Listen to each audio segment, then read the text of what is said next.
Welcome and thank you for joining us for this edition of Coach's Corner. My name is George Webb, and I'm here with Steve Ryan, who's head coach of the Dover-Sherburne Raiders football team.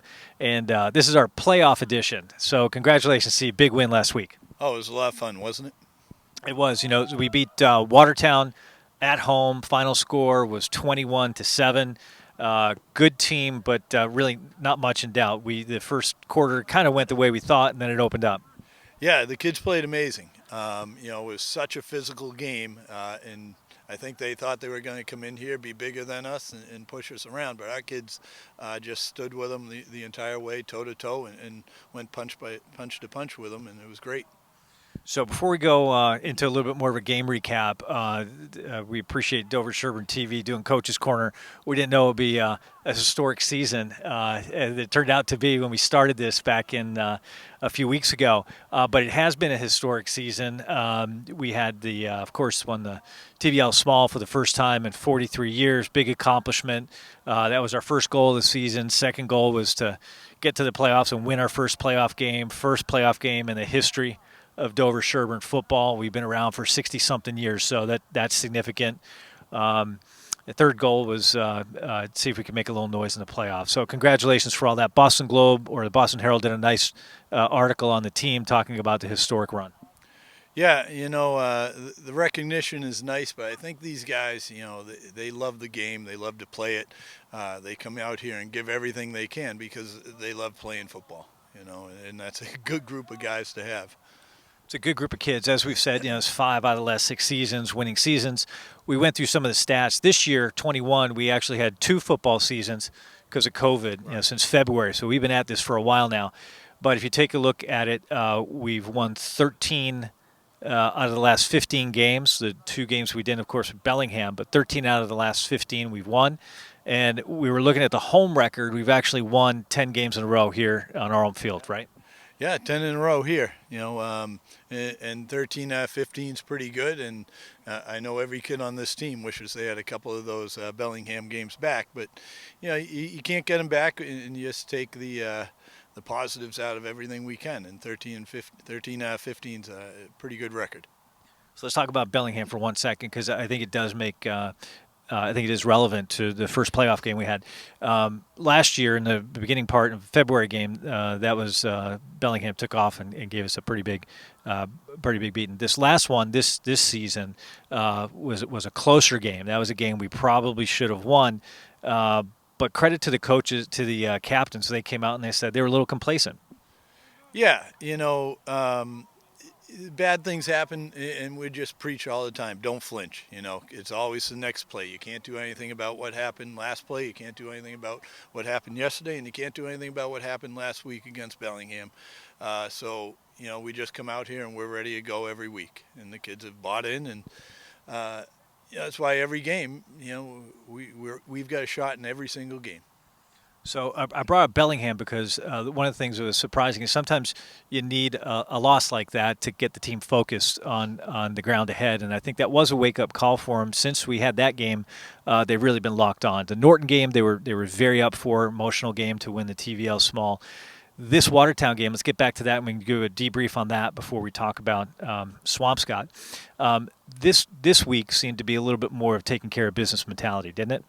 Well, we came in, knowing what kind of looks they were going to give us, and really took advantage of it. The Danny to Olsen connection was huge, and we knew it was going to be all Olsen and Emilio in that game. With those kind of looks, they couldn't cover those two with the style of defense they had. So we were just, prepared for it, and Danny and the wide receivers took advantage of it. So they responded after a pretty big win the prior week versus Norton. The team was ready to play against Watertown. The Emilio Cabe, we'll give him a shout out. I think the first half was a pretty good half for him, right? Yeah, he's quite a talent. He can run, amazing hands, and he's only a sophomore. So, we're going to have him around for a while, and he's great. So another sophomore had another great game, Brian Olson, with a hat trick, 3 touchdowns. Can you talk about how he's developed? Yeah, Brian, first year player, and he's only gotten better every week. He had good hands at the beginning, but, when he was in traffic, he sometimes struggled, and that's no longer an issue. He's just gotten better and better. He uses his height as an advantage, and he's a very physical player. And Emilio's run, Efosa, his running's been he's getting better and better every week, and it's really helping out quite a bit on the ground, isn't it? Yeah, Fosa, being able to ride him when we need to is such an advantage, especially late in games when we're trying to run the clock out, and he's getting every extra yard. And Johnny Bennett contributing in multiple ways. Nice interception to help really turn the tide of the game. So let's pivot to Swampscott. Swampscott, when we were looking at at Dover, we went up from Division 6 to Division 5 in football this year. So to be playing at a competitive level after leveling up is pretty good. But when we looked at the bracket, number 1 seed was North Reading, number 2 seed was Swampscott, but both teams pretty tough, right? Oh yeah, both physical teams. It's a physical division up there. So, they do a lot of different things. They give us a lot of different looks, and we've got to be ready for it. So this is good. We're in the round of 8 now, and then we get to the quarterfinals if we can get past Swampscott here. To the viewers out there, one program note is due to the inclement weather that we're expecting on Friday night, we've actually changed the game to Saturday at noontime at Swampscott. Weather should be a lot better. It's looking to be high 50s and a lot clearer than it will be on Friday night. So 12th Man again has been very helpful. So for the Dover-Sherburne High School students, it'd be great if you can round up as many friends as you can and head up to Swampscott for the second round of the playoffs. In terms of scouting, Swampscott, Steve, what should we be looking for? What do they do well? What are we preparing for? Well, they're fairly vanilla, but they do a few things and they do them really well. On defense, they're going to sit in a 4-3, mostly zone, and we're going to try to attack them where we can. We think we can run the ball on them, and we'll certainly use Danny's arm and our wide receivers, and Johnny's always a weapon. So. Can you talk about the team? Again, it was a little bit of a taking care of business against Watertown.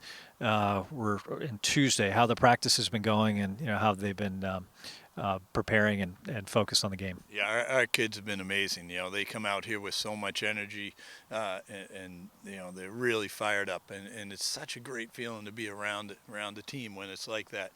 They, and it starts with the leaders, starts with the captains. Those guys. They bring it every single day. They're energetic, they're focused, and they're great leaders. So any final thoughts? This is second round of the playoffs. If we get past the 8, it goes to 4, and then the Super Bowl is after Thanksgiving. That's looking a little far ahead. But any final thoughts before we wrap as we prepare for Swampscott here? They're probably the best team we've played. Well, certainly the best team that we'll play all season, and we just got to be ready for them. So we're gonna do our thing, and we'll try to do it as best we can, and we'll see how the chips fall. Steve, thanks for taking the time again to do this for us. I know the feedback's been great. People really like the insight, particularly from you, and commentary on the team. And would also like to thank Dover-Sherburne Cable TV, Mike, and the team for producing the Coach's Corner and helping the team get visibility and better known to the community and what's turned out to be a historic season. So thank you again for joining us, and please show up Saturday at Swampscott, noontime, and cheer on the Raiders. All right? Thanks, everybody, for joining us. My name is George Webb.